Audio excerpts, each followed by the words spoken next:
Assalamualaikum warahmatullahi wabarakatuh. Oke teman-teman, kita berjumpa lagi. Kali ini kita akan membahas tentang sistem operasi dan perangkat lunak. Nah, sebelumnya kita membahas tentang sejarah komputer dan sejarah internet. Apa sih itu komputer dan apa sih internet? Dan sekarang kita akan membahas tentang sistem operasi dan perangkat lunak. Nah, sebelum kita memulai pelajarannya, marilah kita awali dengan membaca basmalah. Bismillahirrahmanirrahim. Oke, dan kita langsung mulai saja yuk ke materinya.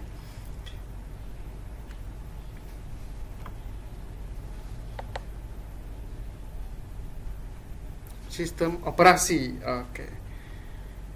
Nah, pengertian sistem operasi. Nah, jadi sistem operasi itu adalah perangkat lunak nih teman-teman, yang fungsinya itu untuk menjalankan perangkat komputer dengan cara mengkontrol perangkat-perangkat yang ada. Jadi juga menyediakan layanan antarmuka nih antara berbagai perangkat periferal dengan aplikasi-aplikasi yang ada. Nah, kemudian sistem operasi ini itu bertanggung jawab untuk mengelola seluruh sumber daya yang terdapat pada sistem komputer. Oke. Nah, ini ya teman-teman, sistem komputer, sehingga program-program yang terdapat di komputer itu lebih mudah dalam mengaksesnya dan menggunakan sumber daya tersebut. Kemudian kita lanjut ke fungsi pengaturan sumber daya sistem operasi. Itu mencakup hal-hal sebagai berikut. Yang pertama itu adalah mengorganisasikan atau mengendalikan kegiatan komputer. Nah, kegiatan komputer itu terdiri dari atas proses-proses yang saling berhubungan nih satu dengan yang lain. Jadi maksudnya itu setiap proses itu butuh beberapa sumber daya agar proses tersebut itu dapat berjalan nih teman-teman sebagaimana mestinya. Nah, sumber daya itu baik berupa CPU dan CPU time, memori, file-file serta perangkat-perangkat input dan output.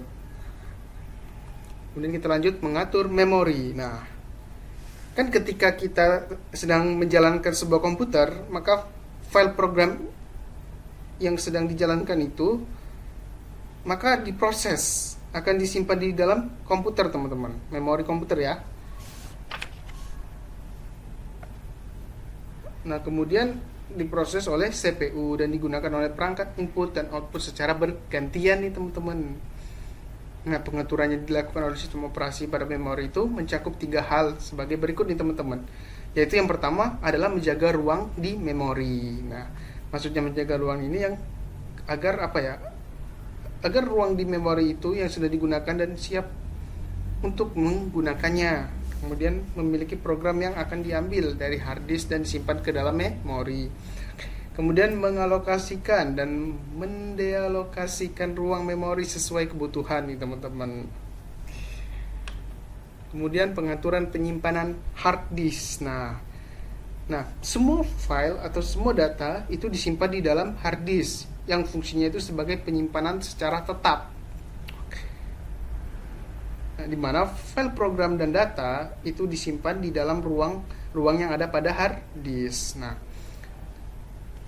oke, kita lanjut ke pengaturan proses input dan output data. Di mana komputer itu pasti mempunyai perangkat input dan output ya teman-teman, seperti keyboard, mouse, dan monitor. Nah, yang menjadi tempat masuk serta keluarnya data dan perintah pada komputer. Nah, kemudian perangkat input dan output itu perlu dikontrol ya teman-teman dan dikendalikan sehingga dapat berjalan nih teman-teman dengan sebagaimana mestinya. Kita lanjut ke mengenali dan mengontrol perangkat yang terhubung ke komputer. Nah, kemajuan teknologi ya kan teman-teman, itu semakin banyak perangkat yang dapat dihubungkan dengan komputer. Misalkan nih seperti mesin dan sensor. Ketika dihubungkan dengan komputer, sistem operasi akan bertanggung jawab untuk mengendalikan pengontrolan perangkat tersebut. Kemudian ada manajemen file. Nah, informasi-informasi yang disimpan di dalam komputer ini dalam bentuk file nih teman-teman ya, file-file. Nah, sistem operasi itu bertanggung jawab untuk memanajemen file yang disimpan di dalam komputer. Kemudian kita lanjut ke jenis sistem operasi. Nah, jenis yang pertama itu ada DOS. Apa sih DOS itu? Oke. DOS itu adalah sistem operasi yang menggunakan antarmuka karakter atau biasa kita sebut dengan Character User Interface atau CUA. Yang diartikan itu sebagai sistem operasi DOS berkomunikasi dengan penggunaan komputer nih teman-teman, dengan karakter-karakter teks.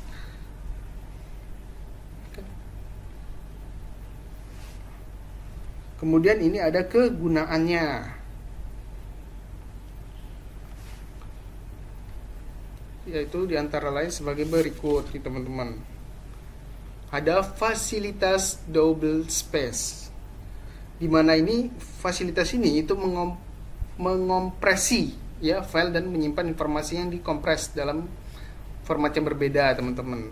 Kemudian ada fasilitas ScanDisk. Nah, di mana kemampuan DOS yang satu ini itu adalah melakukan diagnosa kerusakan nih teman-teman pada disk kemudian memperbaikinya. Kemudian ada fasilitas Smart Drive. Nah, kemampuan ini itu untuk merekam data untuk tujuan pengamanan nih teman-teman jika terjadi masalah. Oke, atau yang kehilangan data, kemudian dan juga dapat menghilangkan data yang teman-teman yang tersimpan di disk. Kemudian ada fasilitas disk copy. Nah, ini untuk kemampuannya ya seperti namanya, disk copy, yaitu untuk meng-copy file dari satu disk ke disk yang lainnya. Kemudian ada Microsoft Defragmenter. Nah, yaitu fungsinya itu untuk mengatur kembali penempatan file-file yang di direktori yang terdapat dalam disk nih teman-teman.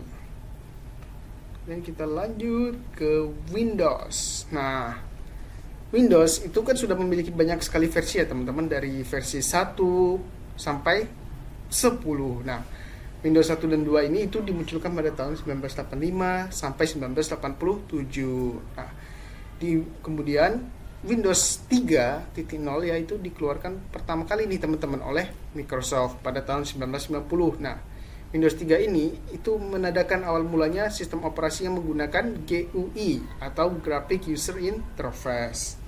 Nah, kemudian di tahun 1992 Microsoft itu mengeluarkan Windows versi 3.1 nih teman-teman. Nah, untuk pengoperasian di lingkungan bisnis, Microsoft kemudian mengeluarkan sistem operasi Windows NT pada tahun 1993, yaitu sistem operasi yang digunakan untuk komputer server dalam jaringan. Nah, banyak sekali ya yang kita tahu Windows ya banyak sekali mengeluarkan versi terbarunya ya teman-teman, yaitu seperti Windows 97, Windows 98, Windows Me, Windows 2020 Server, Windows XP, Windows Vista, Windows 7, Windows 8, dan Windows 10. Kita lanjut ke Unix teman-teman. Wah. Nah, sistem operasi Unix ini itu banyak digunakan pada komputer besar teman-teman. Nah, digunakannya itu pada perusahaan-perusahaan besar seperti salah satu contohnya yaitu bank. Kemudian ada Linux. Nah, Linux ini adalah sistem operasi yang dikembangkan oleh Linus Benedict Torvald dari Finlandia nih teman-teman. Nah, Linux itu dikembangkan dari sistem operasi Linux. Kemudian Linux ini itu merupakan sistem operasi open source teman-teman, terbuka ya, sehingga siapa saja itu dapat mendistribusikan Linux tanpa membeli lisensinya teman-teman.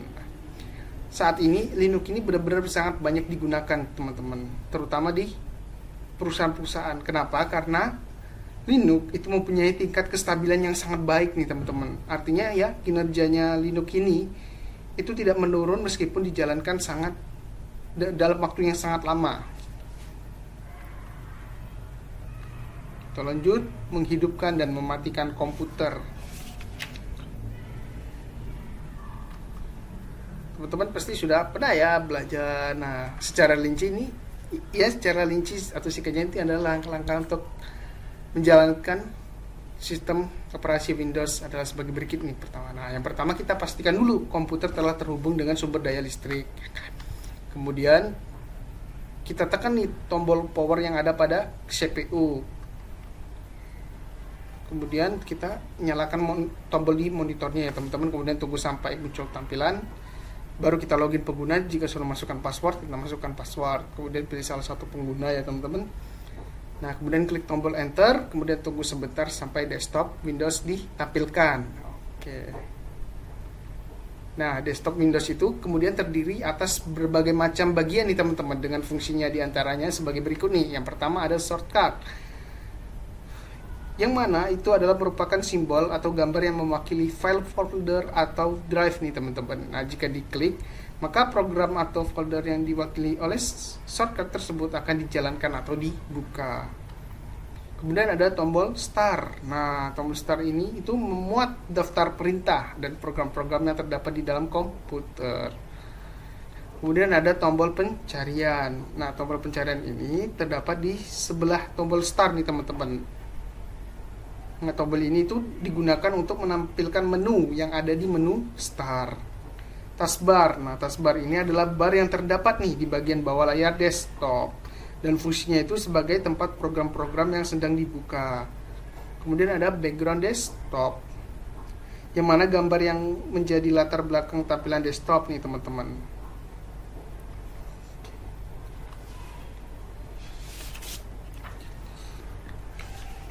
Kita lanjut ke jenis perangkat lunak.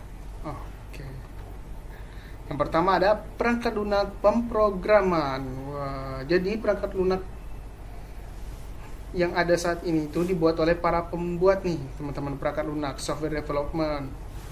Nah, caranya yaitu dengan menuliskan kode-kode program. Nah, kode program itu dituliskan dengan menggunakan kata-kata, istilah, dan aturan-aturan tertentu.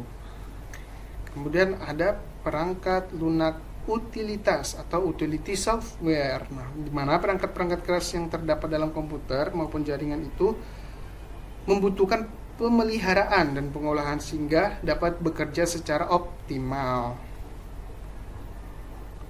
Kemudian ada perangkat lunak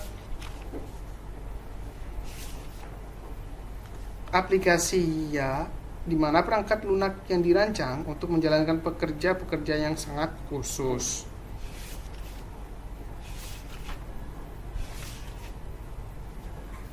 Kemudian ada lisensi perangkat lunak. Nah, secara jelas atau secara hukum itu pembuat perangkat lunak ini dinyatakan sebagai pemilik hak cipta atau lisensi ya teman-teman dari perangkat lunak yang diciptakannya. Ya, mungkin itu saja yang bisa karena sampaikan, kurang lebihnya mohon maaf. Mari kita tutup dengan membaca hamdalah. Alhamdulillahirabbil alamin. Assalamualaikum warahmatullahi wabarakatuh.